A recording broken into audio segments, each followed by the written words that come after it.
All right, everybody, welcome in. This is Stick and Hack on Air, and this is our reactions. Stick and Hack is on the 8-Side Network, powered by iHeartRadio. It is Monday lunchtime for you, but it is Sunday night for us. The first ever tape delay Stick and Hack Reacts. Why? Well, because Keith and I couldn't wait to get on air and talk to each other about our reactions to the Masters. This is finally April. Masters have happened. It is over just a mere 56 minutes ago for us here in the East.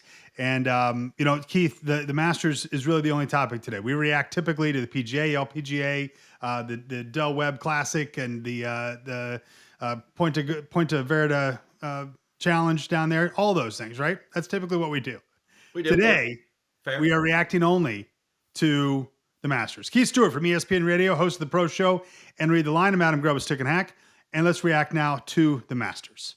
So question number one, what is your reaction to the Masters? I'm going to give you a really big Thank you. Thank you, Keith. I was scared to death that you were going to come at me with 2 thumbs up, Masters, Augusta, baby, Scottie Scheffler, the most dynamic golfer of all time. I'm so thankful that you went meh, because you and I were going to have a fight live on the air, but we don't have to now. You and I are in agreement. I mean, that's 2 years in a row where, the leader entered the final round and CBS tries their best. It's not very good. I mean, today was pretty awful, but they try their best, and there's no way you can play it up when the guy's got a 5-shot lead with like 3 holes to go. And at one point they tried to bring Rory into the conversation, that he's gonna put a little pressure on Scottie, and Rory did. Cam Smith faltered. He had just a horrendous round. They were trying to drum up drama. They could not do it. Even Jim Nantz couldn't do it. That would have been difficult for Dan Hicks. And Dan Hicks is typically the one that drums up all the drama regardless. It didn't help that Tiger had finished some 4 hours before. The telecast itself, and I'll get to my thoughts on that in a second. But you went meh. Scottie Scheffler, the winner of the Masters, his 4th win of only, I think, 6 or 7 tournaments that he's played. And he played great golf. There's really nothing about it. He chipped in at a miraculous, I would call it a miraculous chip in. Otherwise, that thing's going by 25 feet. He did all the things that he was supposed to do. He stayed steady. He isn't a great driver of the golf ball, but he did fine. He putted fine, except for 18 when he looked like a hack out there. He looked like me trying to close up the member flight.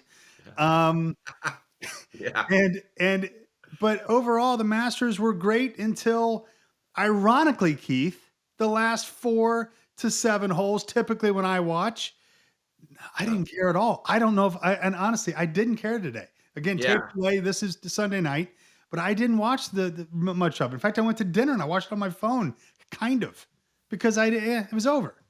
Let's be fair. All right.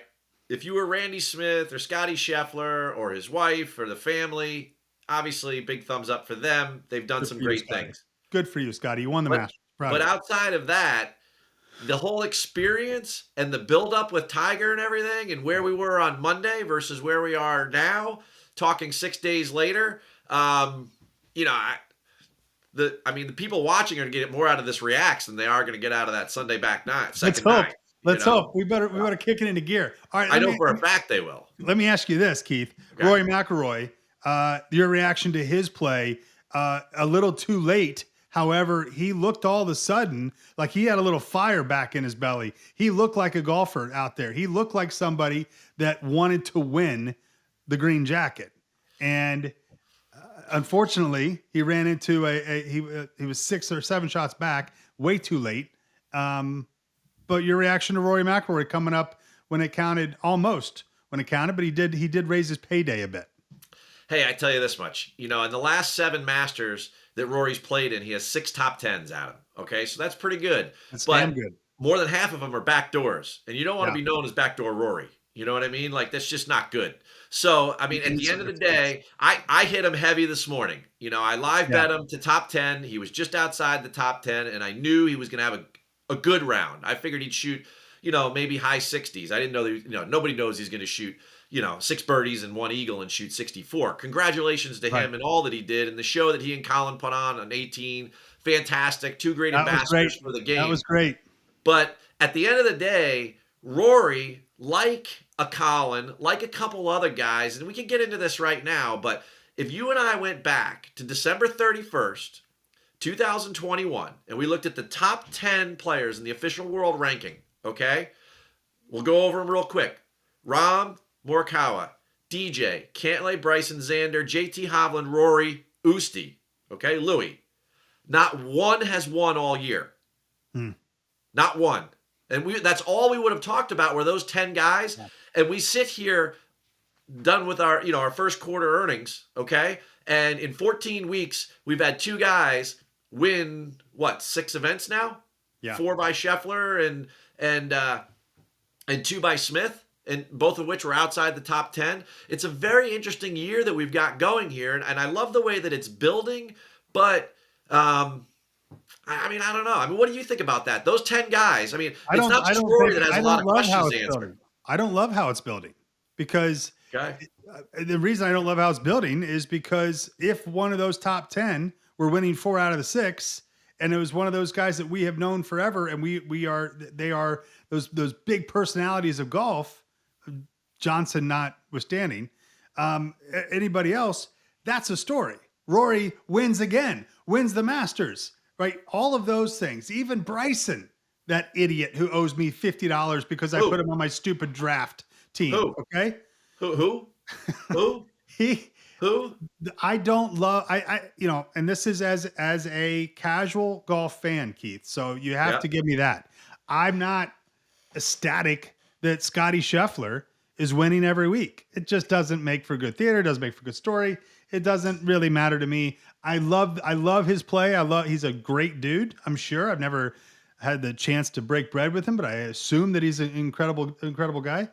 It just doesn't get me excited. What would have got me excited is a Morikawa. What would have got me excited is if Rory had roared back and won that thing and that chip in, put it into a playoff. Like that's the golf I was hoping for and expecting today. Wow. What I really wanted was Cam Smith to continue to birdie the first 6 to 7 holes after that amazing hot start and put some pressure on him, because we see what happens when Scottie has pressure on the putting green. Apparently it's a 3-banger on 18. I think so many more things could have happened, but they didn't. So let's react to what did happen. Okay. And I'm going to get away from the golf for a second, and we're going to talk about the golf coverage. Now, there is nothing that CBS wanted more than Thursday and Friday Tiger Woods. That was perfect for them. Yeah. They didn't love Saturday, and they tried to salvage it on Sunday. Even the post round interview was like, "Hey, really cool you were out here," and it really changed the tone from Thursday and Friday to, man, it's just good to see you up and about. It's like your grandfather coming out of the house to get the mail. You're just excited that he's walking, right? That's how they were treating Tiger. That's a tough one there. That's how they were treating Tiger as the weekend progressed, because he was no longer relevant in the tournament. That's number one I want you to react to. Number two, I want you to react to the fact that I watched for the first time the entire Masters on the Masters app. I didn't turn on CBS one time, not once. I watched the entire thing, and I don't know why anybody in their right mind would watch the Masters any other way than that app. It was incredible. Yeah. There's only one app that I know is better. Stick and Hack Challenge app. Came out on Monday. Thank you. You got it, brother. Oh, yeah. What if I would have ruined that plug? What an idiot I would have been. Stick and Hack Challenge app out. Hey, you would have sounded like Faldo. Seriously, how about the point? Well, maybe you weren't listening, but there's one point where Rory, the moment is Rory puts it in on 18, okay? And they're down on 13 with the leaders, and Faldo says, he goes, "Oh, something big really just happened, but I'm not going to share it with you." Come on. Really? It's like what they do at the nightly news. Like, hey, what household chemical could kill you instantly? We'll tell you in 6 hours. I thought it was a Fox reality show. We're going to show you the fight between Keith and Adam in the end of the episode with a continue. What was Faldo even talking about? he was talking about Rory pitching in, but they were down covering, Amen Corner, the end of Amen Corner for the leaders. But like, you just wouldn't say that, Or the time when Dottie Pepper's walking with the last group and she's like, oh, they were on 15 and Scheffler was like, she goes, oh, he's laying up with a 9-iron. And Faldo goes, looks a lot longer than a 9-iron. And then he hit it on the green from like 220. And it was like, what are we doing, folks? Like, were they paying attention as much as you and I were because there was a 5-shot lead? I don't know. But I mean, there's only so much Nance can do to save the thing. I mean, it was like it was a circus. And I mean, Twitter was all over it. And normally Twitter is just a little too harsh, but today it was like somewhat warranted. It was pretty bad. So I got to give 2 thumbs down to covering what is realistically the most well-known golf event that's watched every year because everybody knows the golf course, right? So everyone, if there's ever going to be a backseat commentator type situation, it's going to be that week, and they fumbled the ball. I thought that would it. I mean, I get it. He had a huge lead, but it was tough. This is the one tournament where golfers and those that like golf, those that are near golf, those that understand a little bit of the pomp and circumstance, tune in to a golf tournament for 4 straight days. This is the only weekend.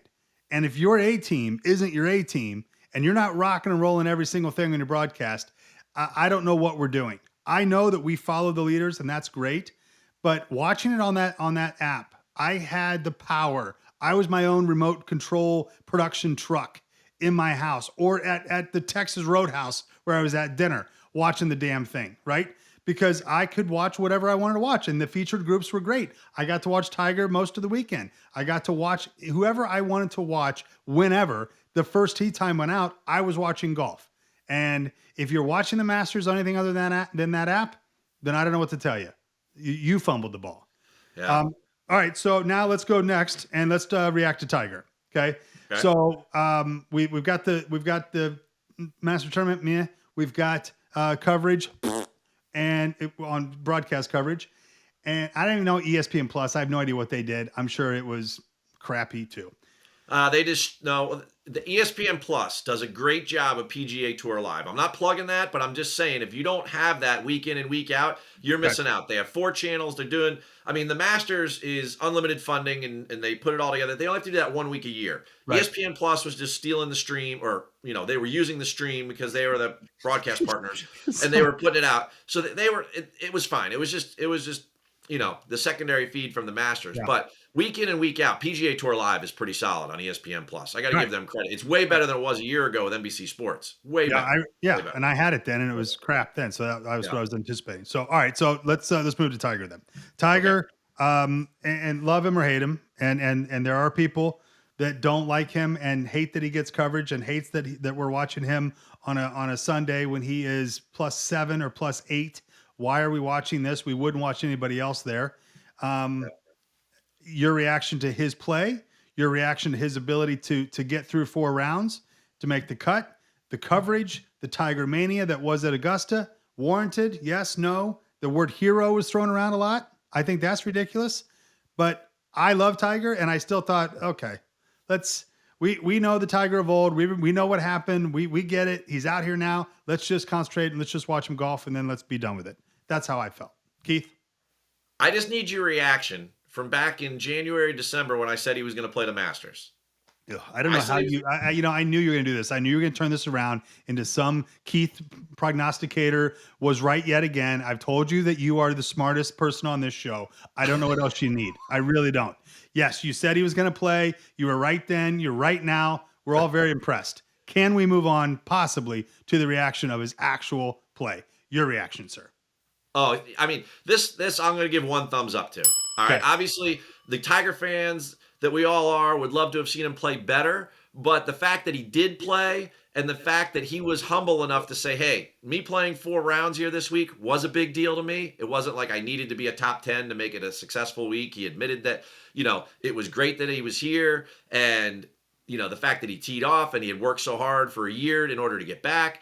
I think that whole storyline to me was 1 thumbs up for sure.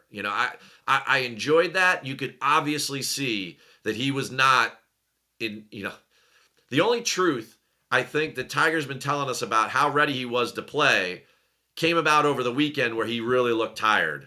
as he was going through, right? He did. 2 months ago, it was like, oh, I'll never play again. Like you guys all have to settle your expectations, blah, blah, blah. And then he was ready to go. He's walking with Freddie and JT and he's smiling and he goes out in the first round. He shoots under par. We're all like, I think Tiger's doing better than we think. He's back. But at the end of the day, I think you have to mitigate that a little bit. You have to look at it over the weekend.